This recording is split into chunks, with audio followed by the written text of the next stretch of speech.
Hey guys, how's it going? So real quick, I'm gonna do a couple of quick tips.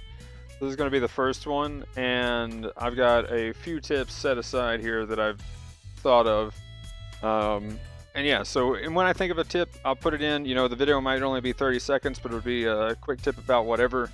And in this case, one thing that somebody pointed out that would be awesome for new people to know is in the DP exchange store, if you see a suit, but you also want a weapon for another suit. For instance, now obviously you get this one in the training, but on newer suits, do I have the GM ground type around here? Negative. It's kind of hard to show it on this account, but whatever the weapon the suit has, so if you check equipment, just like this, you can see it has the Gundam ground type beam rifle. So if you don't have the weapon, instead of buying it from the DP shop, you get the suit, you also get the weapon. Another one, let's see, I think I don't know if you can buy the level 1 Cold District's machine gun.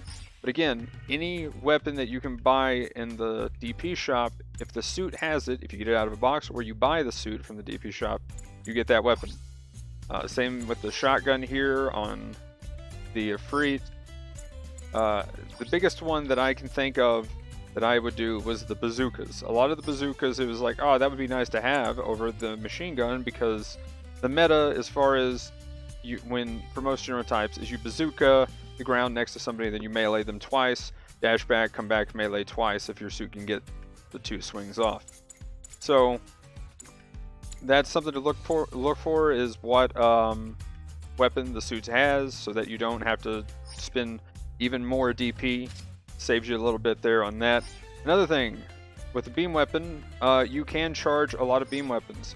The quickest one that I can think of to show is probably the Baldy. Let's see, where is it at? I think I got a 401 here.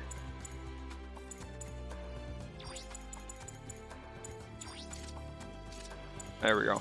That's the fastest way to do it. So, looking at its beam rifle, the Garibaldi has the its own beam rifle, but if you look here, staggers foes with regular attack, lacks focus fire, so you can't focus fire. But what a lot of beam rifles have, like the Gelgoog beam rifle, will have focus fire, so you charge it up and shoot. Normally the charge will at least stagger the enemy, but sometimes the ones that don't stagger the enemy will also cause extra damage. And some that focus will have extra damage and stagger at the same time.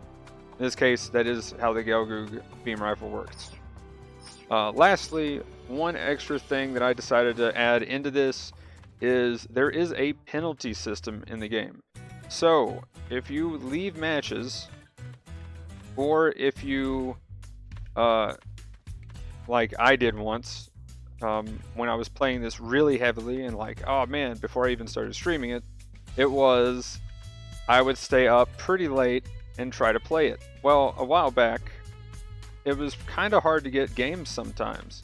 So you would sit, because the way they had the queuing system working, you could sit for 30 minutes to an hour to find a game. Luckily, they've got it now to where when you queue, the game ends and you don't end up with a lobby and you get kicked out here and have to re-queue. Before, you could end up with a dead lobby that wasn't searching for anybody and literally set for hours. But sometimes, you would get a game after 30 minutes or so, and I'm that guy who fell asleep, and then I wake up and I'm like, oh no, I fell asleep, and that jolt of like, no, I gotta leave, penalty, no. I decided to queue for another one because I wasn't really tired after being like, why? Anyway, so after that, I've got a penalty level 1. What happens when you get a penalty level 1? Well, you get almost I forget how much of a reduction it is. It's like a 80% reduction or something. Sorry if I don't know the number right off the top of my head. But it's a crazy reduction in how much DP you get, how much XP you get, and I'm guessing it's the same for clan points. At the time, there wasn't clans in the game when it happened to me, and clan points probably get reduced as well. So Oh, also, you can't gain any rating. So if you're going into, and you have to play rated matches to get rid of your penalty. So you go into rated matches, you can only lose points or go neutral. You can't gain a single point, no matter how bad you beat your opponent, your rival rather. You can only get 0 points at best. So don't leave games, don't leave lobbies. That penalty that they're talking about, it's a very severe penalty. So I just wanted to point that out. I don't know what level 2 is, never been there, not that kind of guy. So yeah, don't be that guy either, because I don't even want to know what level 2 penalty is. You probably lose DP every game. Like, man. But at least it's really strict. Also, with that said, hitting a teammate now will get you kicked out of a game. They recently implemented this.